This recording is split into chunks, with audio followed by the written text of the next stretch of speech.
పెద్దవాళ్ళకి దగ్గు వస్తేనే మనకి పక్కలన్నీ నొప్పి వచ్చి ఊపిరాడదు. అలాంటిది పిల్లలకి దగ్గు వచ్చిందనుకోండి వాళ్ళు చెప్పుకోలేరు కూడా, చిన్నపిల్లలు కదా.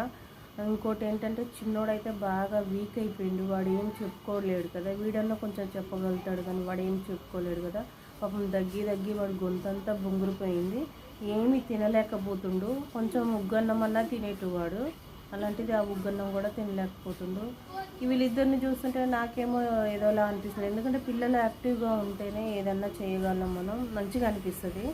అలాంటిది వాళ్ళిద్దరికి అట్లా చేతికి నెడిలు పెట్టి ఉంచేసరికి నాకైతే మస్తు బాగా అనిపించింది.